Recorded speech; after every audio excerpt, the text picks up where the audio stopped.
Hello, this is going to be a really short video for my first video in 2 weeks, I think. Not game related, but it's something I really wanted to make a video about. I went to the cinema back, well, it's now Sunday. I went to the cinema on Friday to see a film that I really wanted to see, and it was really worth it, really worth going. Brilliant film. I enjoyed it as much as I did The Raid, because obviously when I saw The Raid, I came straight home and made a video. But there are certain mistakes, certain mistakes in that video. Like for instance, I said it was Malaysian, well, it's Indonesian, and although I still maintain it's Malaysian. And the video was up for quite a while. It's still up, but I just made it private now. And every so often I'd get a comment on it saying it's Indonesian, not Malaysian, quite rightly pointing out. And in the end, I just made it private because it was sort of getting on my nerves. But the weird thing is that I think it'd be like sort of mistaking England for Scotland sort of thing. So it's been explained to me, and the weird thing is I didn't get any negative marks against the video, which was strange. If anything, it's going to be a reason to mark a video down, and that's totally acceptable. I mean, I would, but no. So I thought I'll hold off making a video about this film until I've sort of had a time to sort of work it around in my head. So I'm not going to make any mistakes or piss anyone off. So no, it's a film. Actually, I made the video about The Raid because The Raid, I maybe wrongly assumed that the people who watch my videos might have more of an interest in a film like The Raid, obviously, which is just a sort of straight up martial arts, kick-ass, brilliant film. Well, this is different. This is different. This film is called The Beasts of the Southern Wild, and it's got a lot of press, mainly because the lead actress in it is a 6-year-old girl, and it's obviously about her. She's the main character in this story. It's relatively low budget, I think. I've not actually checked out what the budget is, but I think it is a low budget. I've seen a few interviews with the cast and the director, and it's mentioned it's a low budget. It uses non-professional actors, and it's just amazing, just fantastic. It's stylistically, if anybody knows Terrence Malick, one of my favourite directors is Terrence Malick. Probably his most recent film was A Tree of Life, had Brad Pitt in it, but probably his most famous film commercially would be The Thin Red Line. He's also made a film called Badlands, it's one of his earlier films, and another film called Days of Heaven. Yeah, and they're all also The New World, which had Colin Farrell in it, about settlers in the United States, early settlers in the United States, I think. Yeah, it's Pocahontas, I think, pretty much. But stylistically, Beasts of Southern Wild is like a Terrence Malick film, but it's got that same sort of it's poetic. So this is what maybe why people watching won't really be interested. I don't like assuming things, but I'm just guessing. It's poetic, and it uses voiceovers and things and narration, and it's just a really beautiful film, and that's probably the best word for it. It's just really it's sort of spiritual and poetic. The story, it's set in it's set in the southern United States. I can't remember. I don't know if it's actually fictional. A fictional sort of place. No, I think the place is actually fictional, where it doesn't actually have a specific state it's set in. I don't think. I'm not sure. I might have missed that. But it's set in this town. It's like a town called the Bathtub, and it's unique because it's built one side of this levee. It's like a flood defence. I think it's one side of this levee that creates a dam. I think there are power stations, and there's one point in the film where these two characters are in a boat and they're looking across at these power stations, sort of like chugging out smoke and stuff. And because they're cut off, this sort of town, it's almost like a shanty town. It's like an American shanty town, and it's sort of evolved in its own way. And there's no divisions of race. Everybody's all mashed in together. There's no divisions of class or age. Everybody's mashed in together. And it's about these people. They make the best they can of a bad existence, and they seem to have.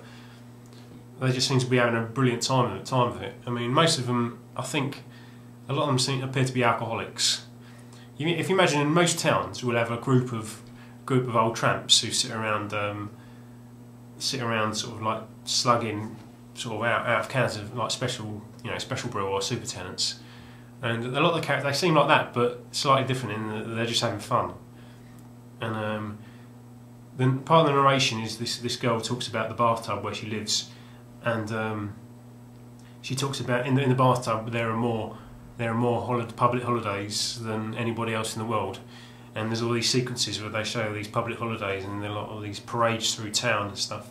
And this sequence where you've got this little girl running along with these two fireworks in either hand. That's one of the reasons I like the film. There's this sort of a refreshing lack of adherence to health and safety. You know, at one point I'm sure that this kid gets given some moonshine to drink, or it might just been water because it was clear. But it's about these people who live in this bathtub, and the main character is a little girl. The actress has got a bizarre name. It begins with a Q. It's Quvenzhane, I think. I won't even begin to pronounce it. It's Quvenzhane or something. Wallace is her surname. And she was 6 when the film was made. And she's remarkable. And I think she's been touted as an Oscar winner. And she's quite rightly too. But and she plays the character Hush Puppy. And Hush Puppy sort of lives with her dad,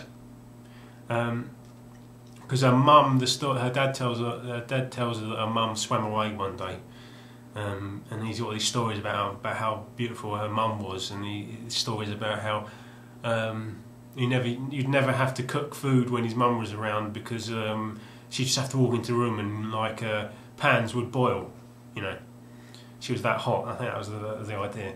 And the little girl Hush Puppy lives with her dad, and although Hush Puppy has her own house, it's all like this really ramshackle, dirty, mobile home. She lives on her own, and her dad sort of lives in another one, sort of like a few metres away. It's quite weird. And the house is as dirty as you'd imagine a 6-year-old house would be if they lived on their own. And basically, the film is about how her dad is teaching her how to survive when he's dead, because one of the main parts of the film is the dad is dying. He's got heart disease. I think it's heart disease, and he's going to die. So he knows he's going to die. So he has to prepare for the time when he does die, and it gets really emotional. I won't, I'm not too embarrassed to say, it did get a bit emotional near the end. Just thinking about it now. But so the dad teaches his daughter. He's got this sort of really naive, sort of like tough love approach, because of the way this town's evolved. The inhabitants have evolved in this really same ramshackle way, and they do things in the way it's really particular to them. And like they've got a schoolmistress, and her lessons are like no other lessons that you'll ever have in any other town in the world. She teaches them about all these these sort of mythical beasts who used to eat children back in sort of Neolithic times, and they're called the aurochs. And I think that's the reference to the beasts of the southern wild. And these beasts keep coming up in these sequences, which are obviously meant to represent the little girl's imagination. And it sort of gives the film this sort of fantastical edge, whereas the scenes inside the town with all these different characters, all these sort of alcoholics and these old characters and these kids, they're quite surreal. But then the dreams, not the dream sequences, but sort of the little girl's imagination, that gives it like some fantastical edge, and put the whole thing together, and it's really unique film. For a low budget film, it looks beautiful. It's got I think it's got CGI elements of CGI, not a lot, but very small elements, and you can make it out, and it's but it almost adds to the film, this sort of slightly ramshackle approach to CGI sort of adds to the sort of like the same sort of feel of the film in this slightly unique way of doing things. And partway through the film, there's a storm, and sort of they all deal with it in the same way, and then it sort of wipes out their whole town, and then there's always the sort of different things that all the characters do, and the way they cope with it. And a lot of the people who live in the bathtub live on houses on stilts. Like I think the schoolhouse is a floating schoolhouse and stuff like that. I mean, they all sort of deal with it in their own unique way, and then they all sort of band together. But they live this sort of desperate existence. But they all. I mean, to us it's desperate, but they all look like they're having the best fun ever. You know. Anyway, did I explain the plot? Yeah, it's pretty much about the dad teaching his daughter how to survive when he's no longer there. And at one point she goes off to find her mum, and you know, the film follows her, and then eventually, you know, anyway, it's just a brilliant film. I don't want to, like I said, I don't want to be presumptuous, but it might not be the sort of film that people who watch my videos would likely to go and see. But don't let that stop you going to see it. Like I said, it's emotional. So if you were a bloke trying to take out a girl you just met on a date, maybe, you know, that might be a good one. Show your sensitive side. I mean, I would if I had somebody to take out. But no, it's a brilliant film, and it's got the score. The score adds to it. I thought the score was sort of a cross between the Mumfords, you know, Mumford and Son, and Emily Sandé. But no, the score is by the director, who's called Benjamin Zeitlin, I think his name is. It's a collaboration between him and a guy called Dan Cromer, I think, and it's sort of folksy, but it sounds a lot like the Mumford and Sons, which, you know, they're all right, I don't mind them, but in the film, if anything, sort of the style of the music sort of suits it better. But so it's just a fantastic film. I can't recommend it highly enough. I mean, it and The Raid are the best two films I've seen this year by a mile. And I would urge anyone to go and see it. Sod it. Sod what I said about being presumptuous. I mean, I know Peter's mentioned in his recent Q&A video that about watching films with subtitles. But I won't say it's not your sort of film, mate. But I know, you know, like I said, I don't want to be presumptuous. But I mean, people who don't really know anything would refer to it as arty-farty, and it's sort of that really irritates me, that sort of disparaging way, because it's not like because it's not a Michael Bay film with a set number of explosions and a set number of sex scenes and romantic interest and all these boxes ticked. It's nothing like that. It's not like a film you've ever seen before. So, I mean. It's as far as cinematic language goes, it'll be it will be new to you because it was new to me. And that irritates me when people refer to stuff like that as arty-farty, because it's, you know, it's sort of ignorant. But please go and see it. It's a brilliant film. It's called The Beasts of the Southern Wild, or maybe it might be just Beasts of the Southern Wild. It's either the Beasts of the Southern Wild, or Beasts of the Southern Wild. I'll say it again. I'll enunciate it properly. Beasts of the Southern Wild. And it's a fantastic film. Go and watch it. Thanks for watching. There'll be another long video along soon. I'm just glad this wasn't a pickups video. The next one won't be a pickups video. I've got a few videos up here, you know, planned. 15 minutes, wow. 16 nearly. Thanks for watching. Go and see it.